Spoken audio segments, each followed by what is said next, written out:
I've decided to go in a different direction and explore Affinity Designer 2.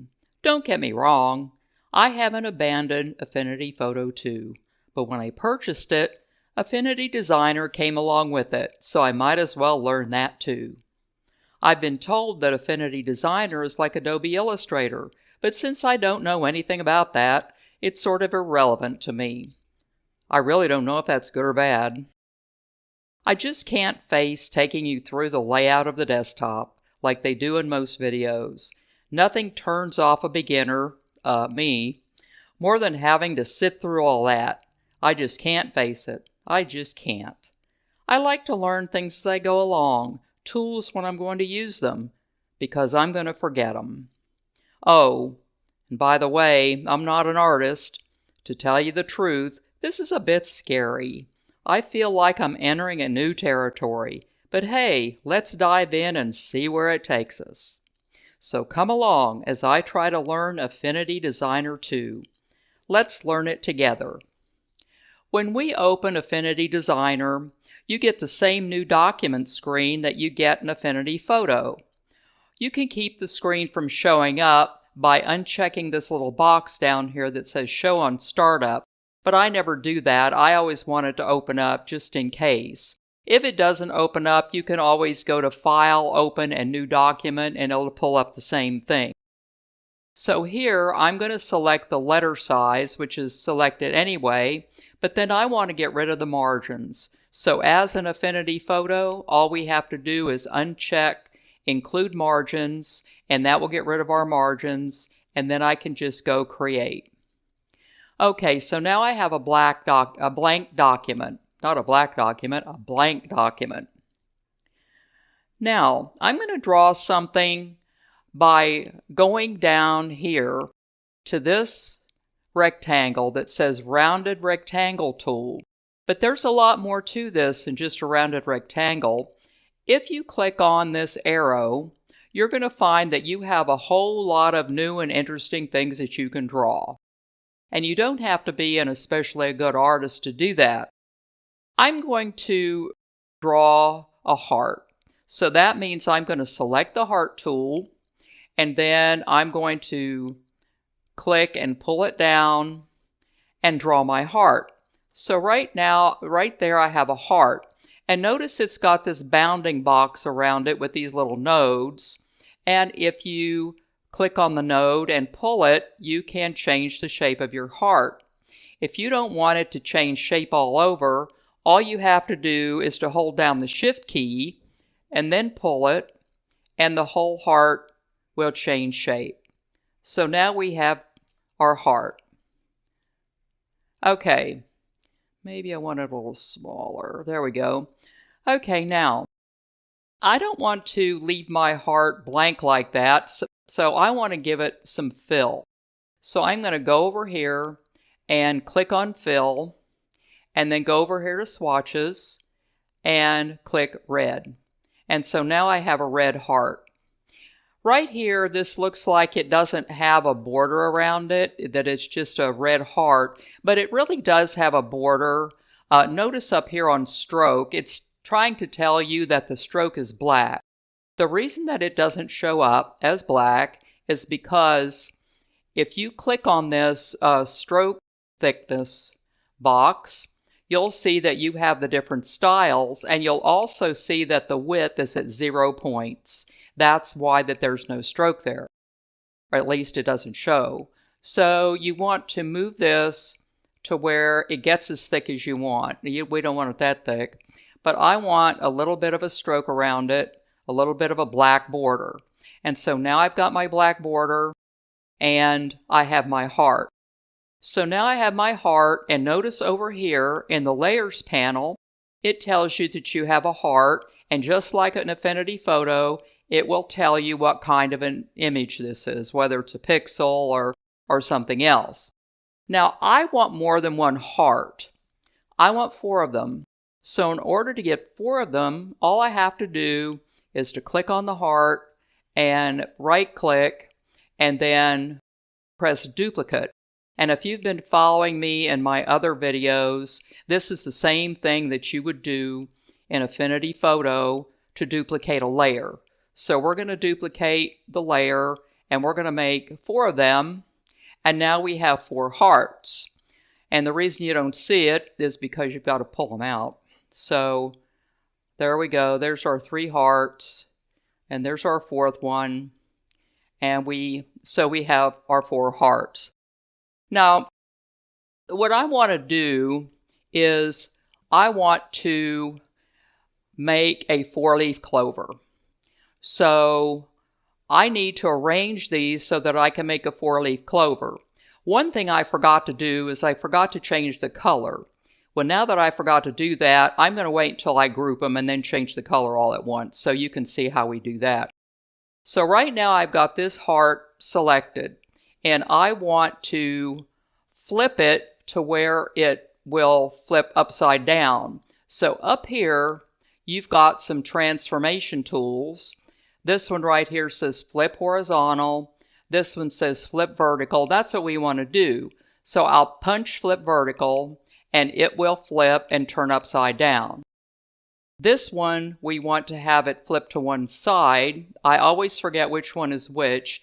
This says rotate clockwise. I think that's the right one. So we'll punch that, and what do you know? I picked the right one.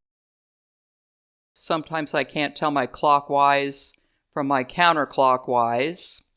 And then over here we have this one, and we want to flip that one counterclockwise. So now what we have is we have our heart, our 4 hearts, and our 4-leaf clover is forming.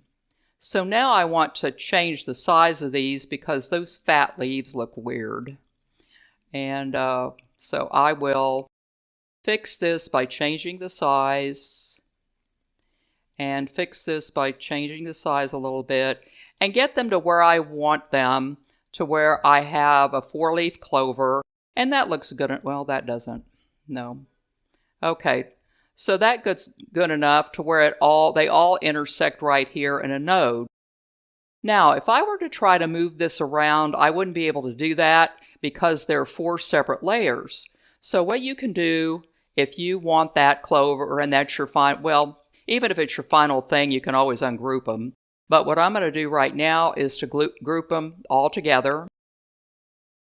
So I'm going to hold down my control key and select them all and right click and do group. Now, since I've never seen a red 4-leaf clover in my life, I want to pick another color for this 4-leaf clover. So with this whole thing selected, I'm going to go up into swatches and select green. And that will change that into a green color. And then we can go out here to the color wheel, and if we want a different shade, we can change it by moving this little circle around this triangle until we get the shade that we want. So now we have our 4-leaf clover. And if we want to move it around, we can do that by, moving this. This is the rotational node. So we can do that and move that like that, and whatever, you want to do with it. Actually, that looks a bit strange. Okay, so I'll just leave it like that. The next thing I want to do to put in this is a stem. So I'm going to go over here to the rectangle tool and click on the rectangle tool and draw a rectangle. And that will give us our stem. But that doesn't look like a stem. That looks like a beam. Now, the way you can do this and get this to bend is you can go up here, and there's this button right here, and it says Convert to Curves. That will enable us to put nodes in that will make it curve instead of do this. See how it's not doing anything? Do that. Well, we don't have a whole lot of control over that, and I want something that's going to curve. So with this selected, and make sure your rectangle is selected, I will press Convert to Curves, and that will give me some nodes where it will do that, convert to curves. But I don't like that because none of this is bending right here. So if you want it to bend in the middle, just click on another node, and so that will make it bend in the middle.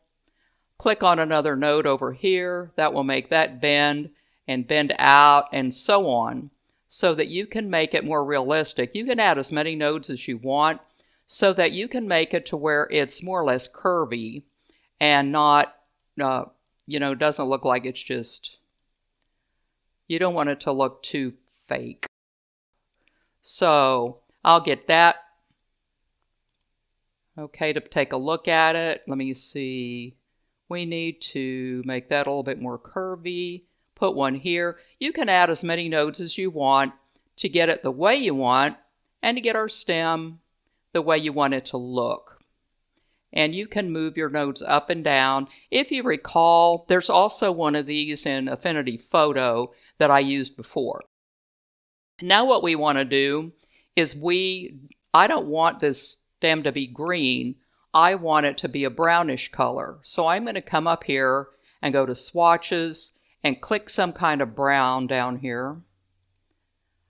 Okay, and then if I wanted to fix the shade, I can go over here and make it darker or lighter. I think I'll leave it right there.